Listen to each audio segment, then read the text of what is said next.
In 3, 2, 1, hit it. What's going on, champions? Welcome to another season of the Perspective Podcast. I am Kwame Ose. My name is Dylan Elias. And I'm Izzy Castillo. And this is where we tune the heart of mentoring.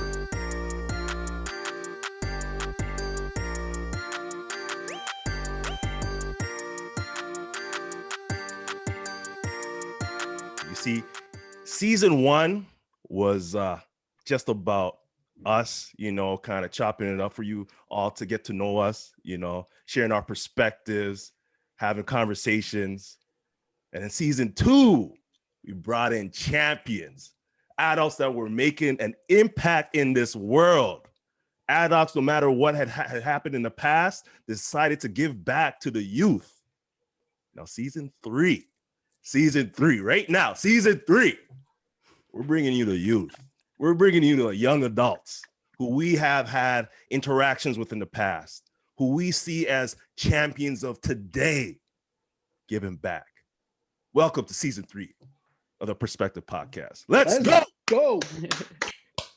That was the best. That's the best intro, Kwame. All right. You see why I said I couldn't do that like multiple times? That's fair. All right. Hey, so before we even start, you already know, if you like what you've heard in the past, if you like the videos we've shared in the past, make sure you like, comment, subscribe, and share with the world. But season 3, first episode, we got my homegirl, KG Banjoko. KG is like, she's like, I don't even know how to explain. Like I've known her since my first year of ever teaching. She's like a daughter, former student, turned to like my daughter, little sister. Got a lot of love for her. KG Banjoko, welcome to the podcast. KG, tell us a little bit about yourself real quick. Thank you guys for having me first and foremost. And yeah, like they said, I'm KG. I've known Kwame for a long time. I'm not going to age him by telling you how long. I met Dylan, and Dylan, got connected with Izzy. And yeah, I'm just a student. I'm a law student graduating this year. I've been involved in community outreach, and I want to develop networks with other change makers that are doing great things in their community. I've been involved somewhat in like activism work and just bringing a decolonial knowledge to the people that follow me, and just keeping up with research and staying up to date with everything happening in this crazy world. So yeah. Tell them how old you are, KG. I'm 23 years old. Where are you right now? Oh, so I'm in the UK right now for law school. Ooh. Yes. So KG, you just said a lot about what you do, your social, your activism, and everything you're into, your law student, and we're gonna get into that in a bit. But let's go back to like high school days. And since I've known you, KG, like you've always been involved in community service. You've always been giving back. You're like one of the most positive people I've met, especially at your age. You're so mature and so positive when I first met you. And you're involved in Teens for Change. You're involved in the fair trade market. So I want to know, why was that so important for you to be involved in those community initiatives? And why is it important for young people to do this? Because I mean, like, you were in high school, you didn't have to, you could have just went to school, went to class, did your homework and just come back next day and repeat it. But you went above and beyond what was expected of you as a student. So why'd you do it, and why was it important? Well, this is like a twofold answer. One, I've never been a quote unquote academic student. So in order for me to be motivated to do well in school, I needed to get involved in activities that would make me want to like prioritize my studying so that I could do them. But in the grand picture of things, anytime that I've needed help or needed support, there's always been people in my community to help me. And when I learn about initiatives and things that will enable me to do the same thing for other people, I try my best to go out of my way to do that. Growing up in my house, my mom would literally, if we had a spare room, someone could come and stay in it. If we had, extra food, we would give it to someone. So I've always grown up understanding that what we are and who we are is bigger than just ourselves, and the way that we can make an impact in someone's life, it doesn't have to be groundbreaking or crazy. We can just be showing up for them. And as a student, I was blessed to be around people who also felt that way, people who wanted to make life better for people in the global south, especially after learning that a lot of the issues that are happening in the global south are caused by the west or the north. And just like, I just morally just never felt right to me to just, you know, put my head down and ignore the problems if I knew that I could do something about it. And I've always just had that nagging feeling like if I don't do something, like I'm like complicit in a way. And yeah, I've just always wanted to give back in that way. Oh, and why it's important for youth to give back. I think it's important because you set the standard for what's to come, and we grow up, we have so much access now, especially now, to be able to make a difference, and we have the time and we have the energy now, and we shouldn't be wasting it and just, you know, concern ourselves with frivolous things. And I think that young people can be that catalyst, and a lot of the times we just need to take advantage of the opportunities that come our way, and sometimes create new avenues so that we can, you know, make that difference. Facts.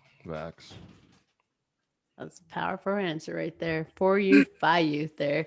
It leads me to my question, because I know that you've done so many initiatives that even in the time that I met you, only in the last, I would say like 2 years, first time I saw you was in Fort McMurray and running the Black Lives Matter rally. And I was like, whoa, we got a leader here in this community. And it was really inspiring to see you just going out there, being brave and courageous and speaking. I know it was very much felt from being in the crowd and hearing and feeling that energy. You really did make a difference that day and impact. So I know that you and others have brought up, like, first it was called Unity for Justice, but now it's Unity for Revolution, I believe, right?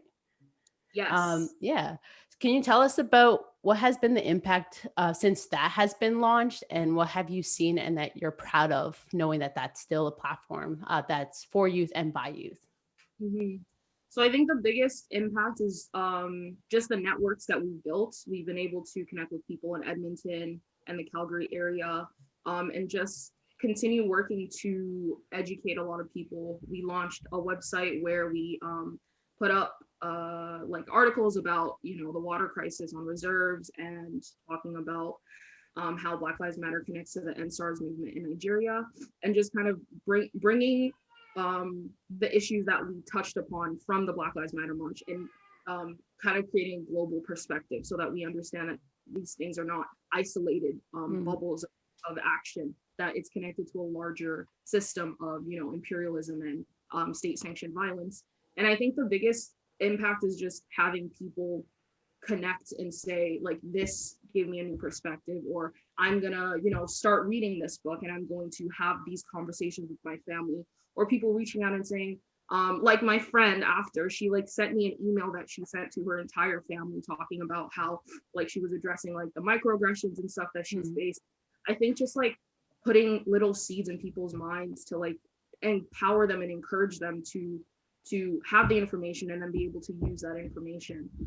But like we actually want to work on the ground, and especially in Fort Mac with our houseless community, I want to start another initiative, which is like community fridges and a community pantry, so that, you know, because we have closed down like shelters, and, you know, food access is a big issue. So just doing things like that that can actually touch the people that need it. Those are the next steps, and that's kind of what we've been doing. Awesome. As soon as you said the fridge thing, I actually know Pamela, who we're going to see one day. Yeah, like her family member actually runs that in the States, and it looks awesome. So definitely should connect with her and see what else is out there. Yeah. At the Black Lives Matter march, I was standing on the corner with Cupid, and he had the boombox. And you know how music just kind of like can do something to you in a different way. and when the music was going and you walked by me, it was like you felt it like in here, you know. That was so powerful. And it was funny because you had reached out to me on that Instagram thing, but I didn't know it was you. And I had to check because I was like, I don't know if this is like, you know, if this is some kind of crazy like thing. So I had asked someone, I was like, yo, dude, do you know who's running this account? Like, are they legit, or is this like, you know what I mean? Is this a bot type like thing? And then they're like, no, it's someone in the community. It's legit. I was like, oh, and then when I found out it was you, I was like, oh shoot, that makes sense. But you are doing so much. Like I don't even know how you focus all of these different tasks you're taking on, because it's like wild. But I did want to ask something, because I think this is coming up a lot in today's society with social media, and I saw this a lot during like last year around this time, where a lot of people were deleting people off their Facebook based off what they're posting, based off what they're saying. So I'm wondering, with all this work you're trying to do, with all the awareness you're trying to spread, there's a sense of like, if you get rid of all the people in your social media or in your circle who don't necessarily agree with what you believe, then your audience becomes a group of people who already believe what you do. The saying, preaching to the choir. You're not really you might bring an awareness to someone who is already on your side, but how much is that benefiting you? And I did see a lot during this time. I saw Kwame.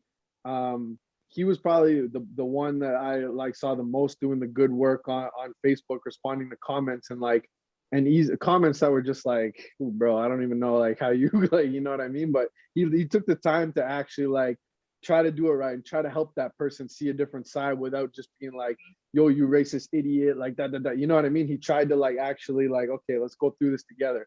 So with all the awareness, and not just necessarily like with Black Lives Matter, but like you're talking about what's going on in the reserves, like, how are you managing to reach those people who are not on that side of the argument, and who might not see those problems without, yeah, like, you know what I'm saying? Like, how are you reaching that audience, that fringe audience who might be a little bit like extreme? That's a really good question, and I just want to say I appreciate everything you guys are saying. I'm really humbled to know that like people are seeing what the work that is being done and like taking notice of it. And I just really appreciate you guys, giving me this platform to speak. And with regards to not preaching to the choir, I think even in high school I would have heated debates with people who I did not see eye to eye with, and that's continued on to now. So I have people around me who I will present things to, talk to them about it, and just try and see what the other side is saying, so that when I do go on Facebook and I see people going under the Drive for Palestine rally picture and commenting ignorant things, I'm not coming at them saying, hey, you're this white, blah, blah, blah.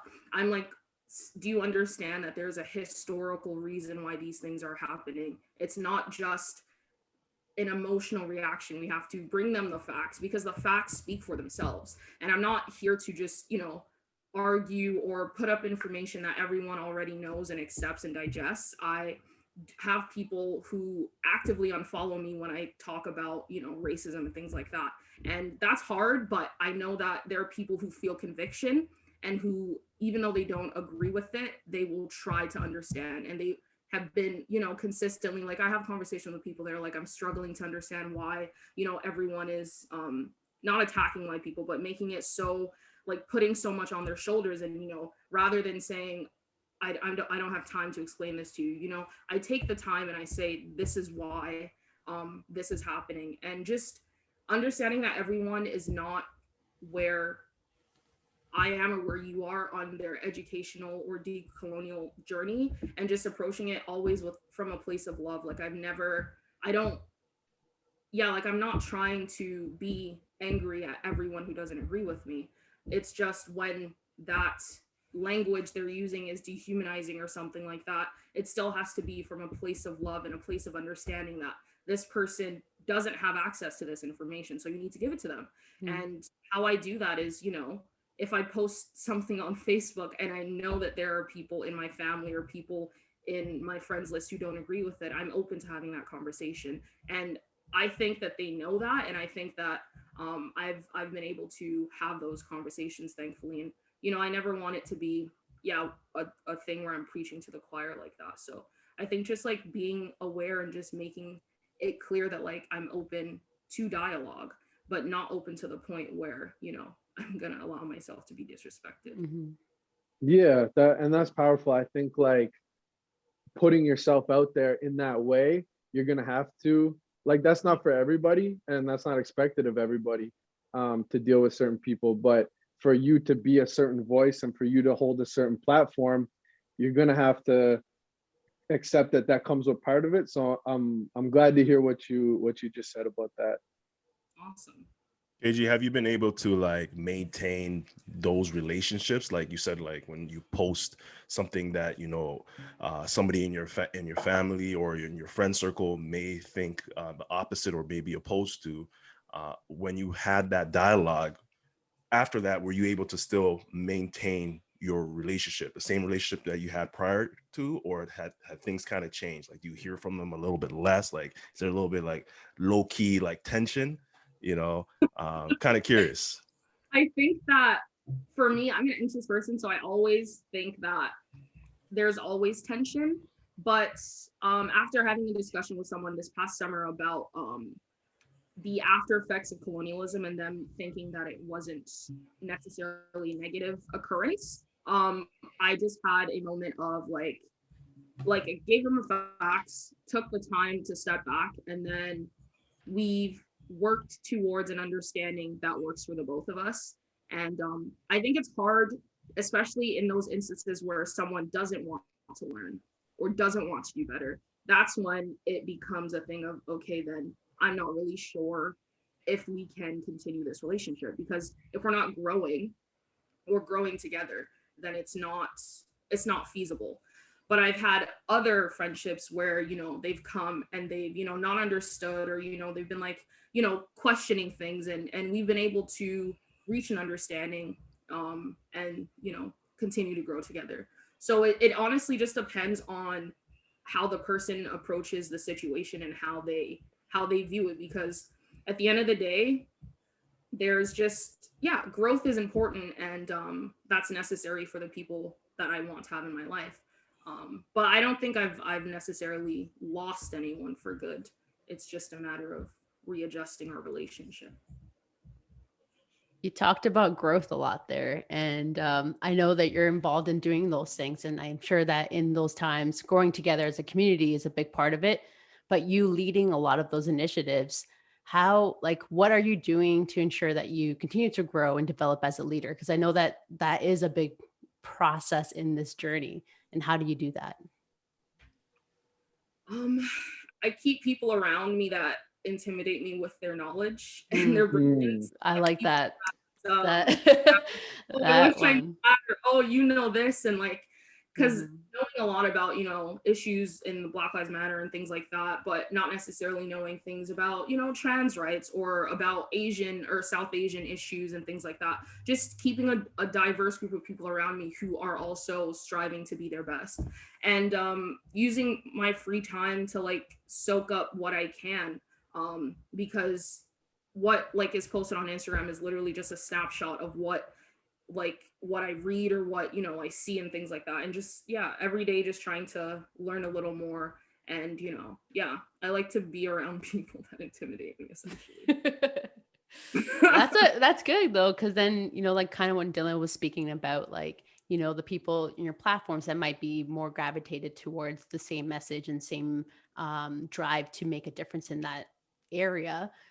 It's those places where you do need to have that other perspective and other views to challenge that, and not in a way of like dehumanizing people, but to see what are the gaps that we need to look at to educate people in. Because I know for me, if anything to do with like the LGBTQ2+ community, I have a pretty good sense because I've lived it, right. But with someone who hasn't lived it, it will come out as ignorant sometimes, but it's good to like surround yourself with some people that could give you that other perspective, so you know where to go with that message or initiative in the end.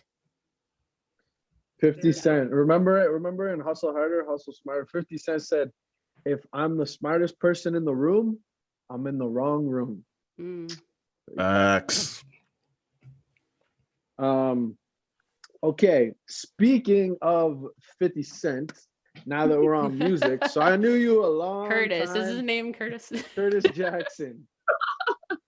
I knew you a long time, and then all of a sudden, pops up in my Instagram, album dropping.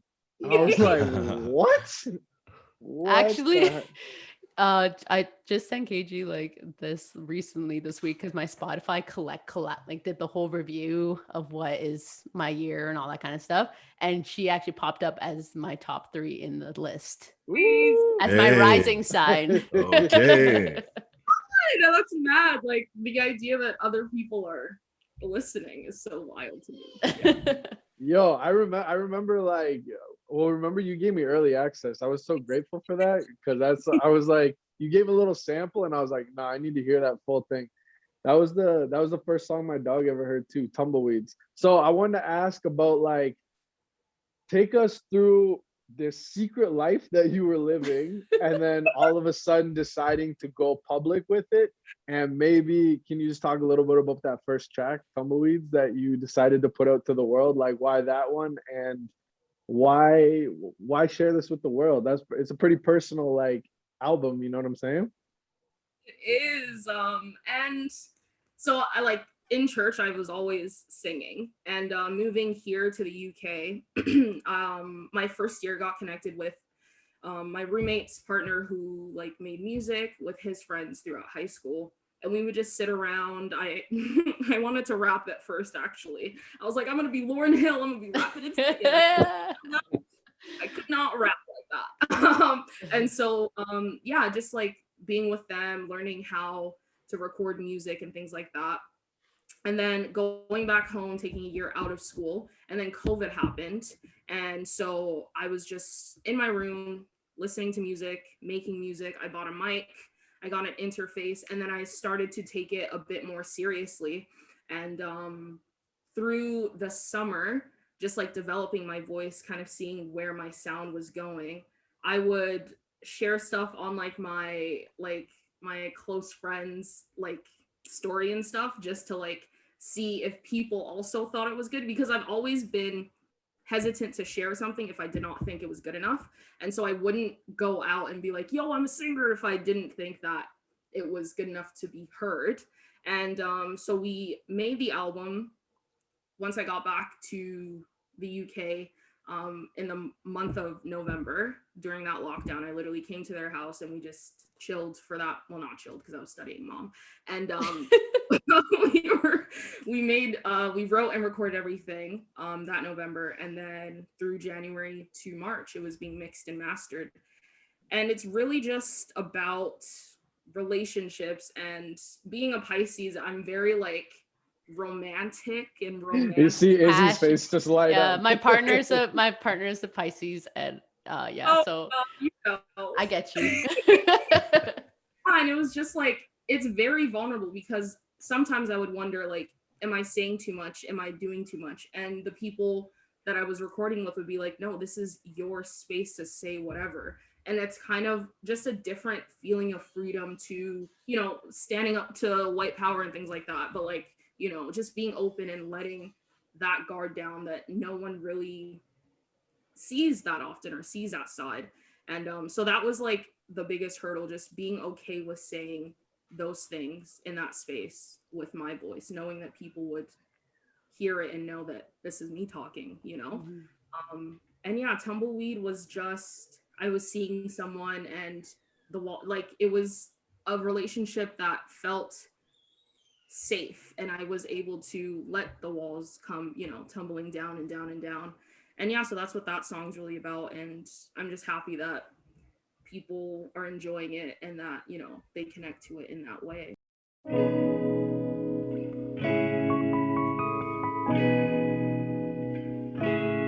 I've been feeling high, floating through the sky, but taking all my time, feeling it with love. You're with me in every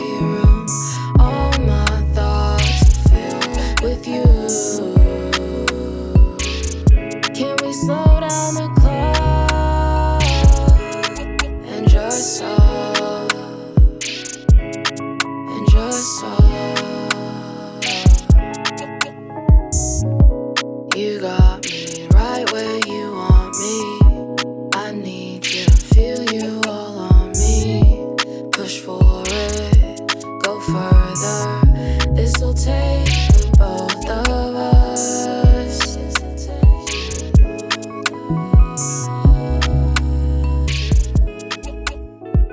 Everything I've built up with you, it falls.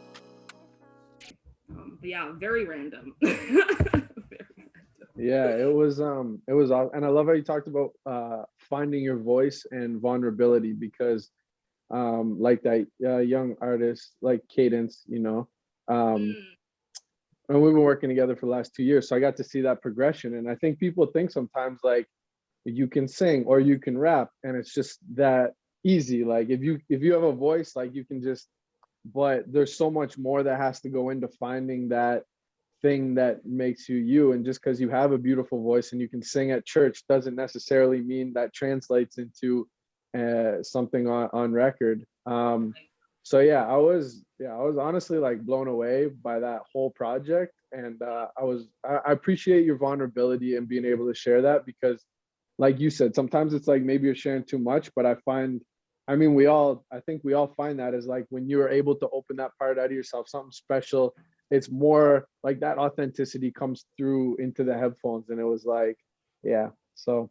So glad. That's really nice of you to say, and thank you for saying that. And I'm glad that it came through, because yeah, that's really all it was about at the end of the day, just letting people in a different way. Mhm. And there's more coming. Don't worry. There's more Okay, let's go. Go. Speaking of voice, right? Speaking of voices, I remember last year when this Black Lives Matter thing happened, and you had the rally in Fort Mac, and obviously I wasn't there, and I remember watching on IG, on IGTV, and you know, I already said, KG's like one of the nicest people I ever met. Like she's always positive. Like from when I met her, always smiling. And I'm watching with my wife. I'm like, yo, like this is like a totally different KG. Like I saw the passion, you know. I just saw how much she cared about this situation that was going on, and how much awareness she wanted to bring, and how she was for the fight for the people. And first of all, I was super proud. Like it was like a teardrop moment, you know. And then now the reason why I'm asking this is because your mom is running for council now, Fort McMurray, Alberta. Your mother is running for council. Shout out to Funky. Funky's my sister. Funky's running for council. So how does that feel? Like, how does that make you feel as a Black woman in Fort McMurray, Alberta? Your mother is running for council. She's representing so many people. So how does that make you feel? And does that inspire you to go down that road? Because you got the voice. She's the reason that I have my voice. Let me not cry. But yeah, like she is. No, cry. That's good for our ratings. Emotional breakdown. But like you guys are talking to a Pisces right now. Like you're pushing okay. it. But she's always been I don't want to say the loudest person in the room, but she's always been someone who's ready to stand up for herself. And she's shown me how to advocate for myself, how to be relentless in my pursuit for doing what's right. And so to see her take up this mantle to go run for office, it's mind-blowing, because when she told me, I was like, what? Since when? And I've always said that I one day want to be mayor of Fort Mac. So I feel like this is good for her to do, because she's seen the changes that need to happen after what happened in Black Lives Matter, and just raising awareness for things that are impacting immigrants and, you know, parents in town and things like that. And so it's really great, because it's like you see something, you see the change that needs to happen, and then she's decided that she wants to make and advocate for that change. So it really is inspiring, and it does make me think, let's see what comes in the next couple of years, because I think it would be a good way to take things one step further. And yeah, I really hope that, she's able to do all the things that she wants to do in that office. And yeah, so she's a big inspiration for sure. Yeah, huge inspiration, like, and you just nailed it bang on, it's easy for people to have conversations or to complain about what's going on in the world and to complain about racism and sexism. And it's another thing to actually take the step and have the courage to go make a difference, to go actually run for office, to put yourself out there to make the change. Like, shout out to Funky, shout out to all the people that are trying to do the right thing and that have the right intentions for running for office. So shout out to all the real ones out there. I think oh, go ahead. Oh no, I was just gonna say, and I think it is extremely important now that we have 2 to 3 Black candidates running, because our council was majority white the entire time. And I think that with the issues that are raised about the, unconscious bias and the subtle racism in hiring practices and things like that, it's important that we have our representation in that council so that they can address the things that need to change. So I think that young kids seeing, their councilmen look like them and, speak in an accent that their parents speak in will really be empowering for them, because they'll see that it's not a closed door in their face. Like, they can do that if they want to someday. Trailblazing. Let's go. So for years, Kwame is always always called me the future mayor of Fort Mac. So you could do together. No, this is the moment. This is the moment you pass that phrase on to KG. I'm done. You take that off my name now. Yo, it's KG's time. Listen. Dylan's gonna be the mayor first. And then he's gonna pass the candle on to KG, because KG still has a couple of things she's working on. She has to do her album, she has a couple of other things. When she's ready, she'll take it and she'll run. You got Izzy, my vote. Izzy, look at us. Look how fortunate and blessed we are. We got the 2 future Fort McMurray mayors on the screen with us. This is wild. I'm not gonna lie, but I will. If it was you guys battling each other, I would just vote for KG for sure. Sorry, Dylan. Being honest, just so if you're wondering, that one count vote. It wasn't even a question, and she still had to say that. Because KG represents, I feel like I see myself in KG. She represents a lot of things, so that would be my vote right there. Sorry, Dylan. Maybe assistant. It wasn't even a competition, and she still had to throw the fire at me. So you're saying Dylan would be deputy mayor?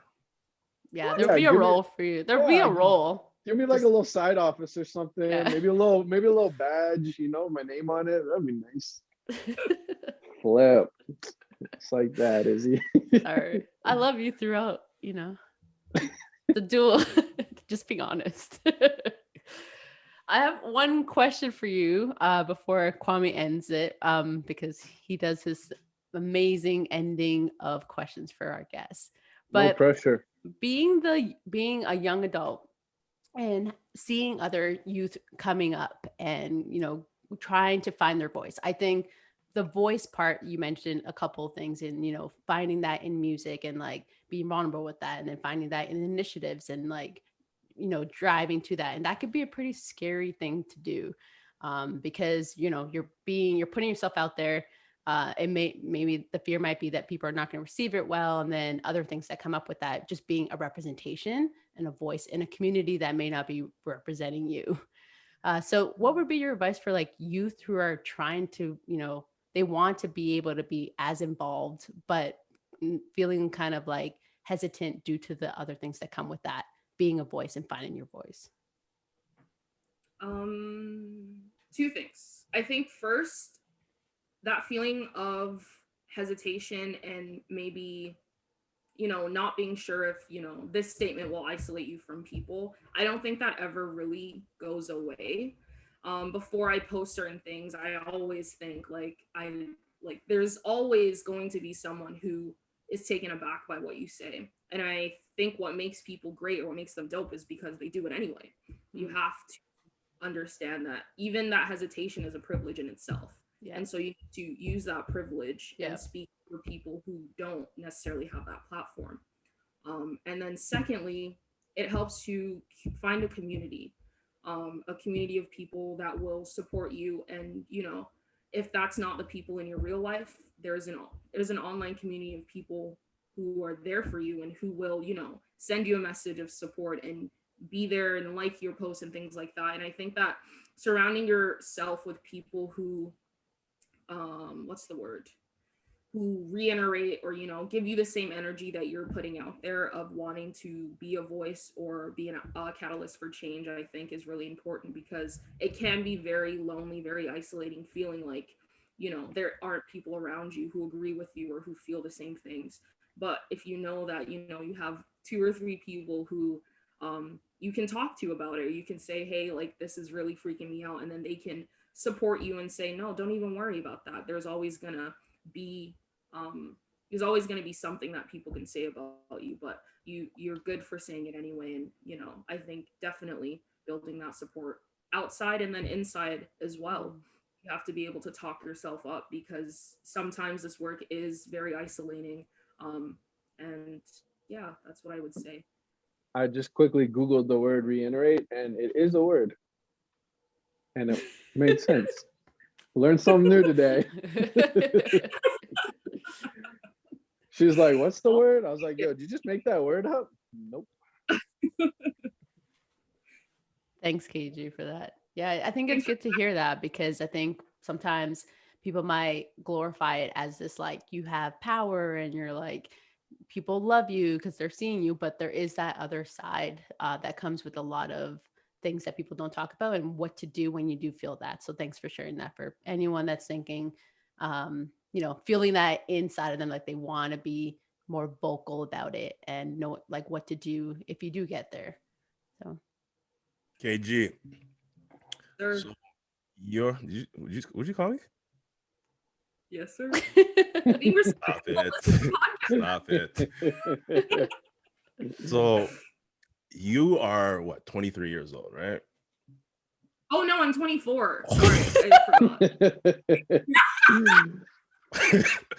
You're 24 years old. She had a birthday in the middle of the baffles podcast. Me. We started this podcast. She was 23, and she grew, guys. She grew right through the podcast.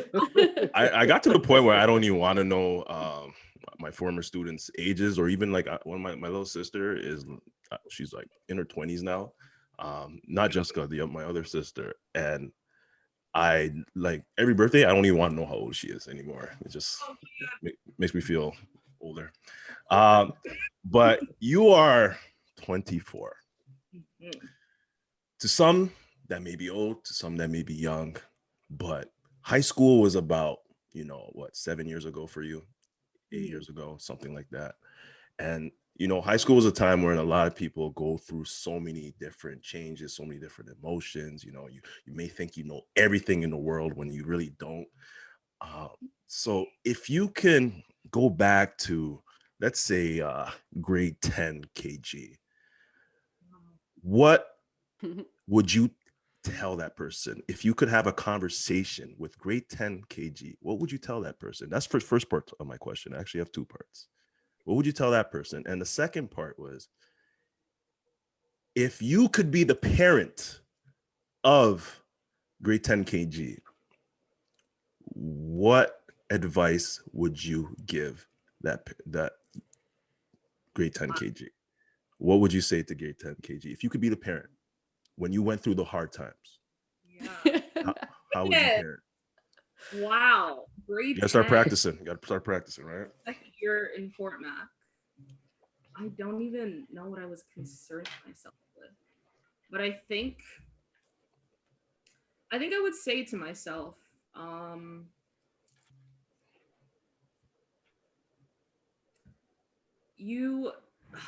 it's that's so weird. That's so hard. I feel like it'll be something about not being so worried about others' perception of you. And actually that will that will lessen your stress. And it's something that only recently, not recently, maybe like the past 2-3 years, that I've really understood that thinking about what other people think about you gives them so much power over you. And a lot of the times, some things I would do would be simply because, oh, this is what the KG that they know would do. And I don't want them to see me in a different way, so I need to act in this way. And I would say that, yeah, like start learning early how not to think about what other people think of you. And that will save you a lot of stress and time. Now, if I was a parent to myself, I think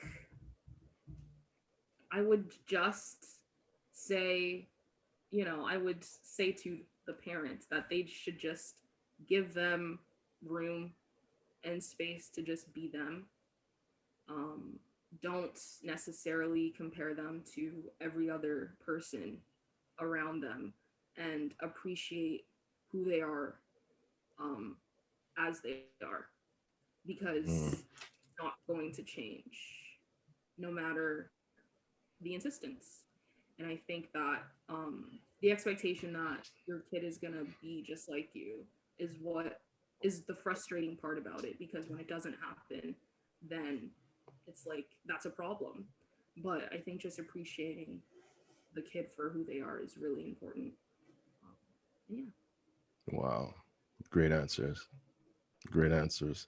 I definitely agree with everything you said. And like, as you answered the first question, it was clear as day to me that like that is one of the biggest roadblocks in so many people's life in terms of growth, that they imprison themselves in so many different ways. They imprison themselves in the perception of others.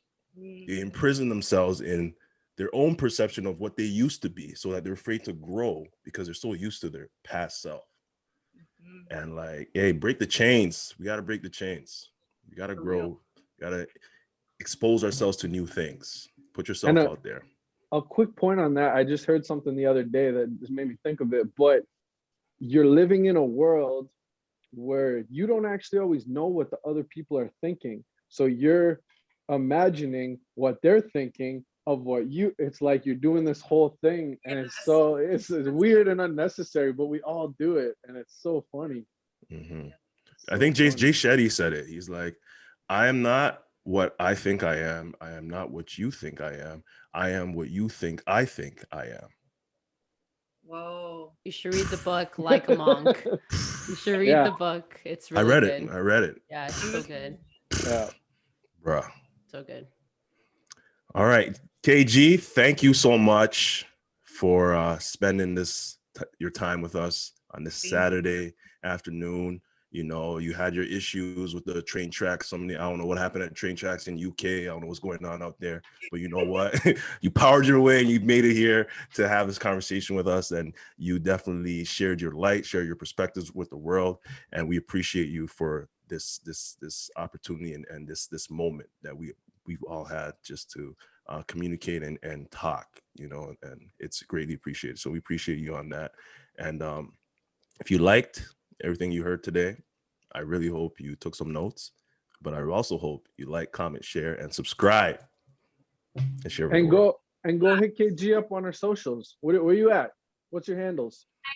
On Twitter, Instagram, KG is amazing, just daily reminders. And yeah, that's where you can find me. And then Unity. Spotify. Spotify, KG Banjoko. The album is Elusive. And the what is it, initiatives and all the like educational stuff is Unity for Revolution. And yeah, I really enjoyed this conversation. Thank you guys so much for having me. I've learned a lot, and I'm just happy to have 3 incredible people in my life that I can call, friends, buddies, allies in this walk towards revolution. And yeah. Let's go. Love it. What a way to start off a Saturday morning. Yeah. Well, all right. Watch this, KG. I'm gonna hit it the first time. All right, everybody. Well, thanks for tuning in. Remember, shoot. What the heck is juice, bro? Come on. It's always when I say remember because I know I always forget. It gets me. I'm like, that's ironic. Yo, Izzy might have to start saying it. Maybe that's the season. I 3 messed switch up now. I don't even know what the line is because it stops at that word that I can't even pronounce. Oh, remember? man. Oh yeah, ESL. We forgot. All right. Well, thanks KG for coming through the podcast, season 3. Thanks everyone for tuning in to the first episode of season 3. And remember, that's just our perspective on mentoring. What's yours? See you next week. Cute. Oh, shucks.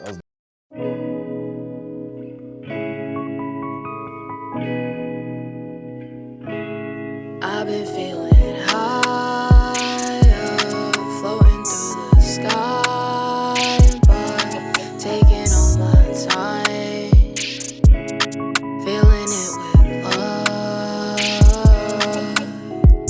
You're with me in every room. All my thoughts are filled with you. Can we slow down the clock and just talk? And just talk.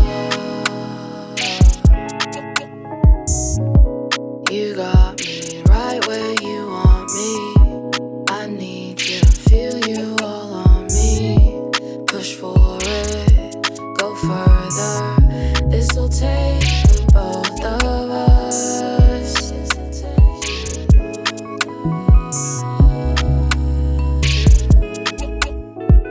Everything I've built up with you, it falls, tumbling down and down and down, tumbling down and down and down. I know I've been there before I met you, but no one truly understands. How did we get here? Got so lost in the forest. Your eyes want to see me as I am.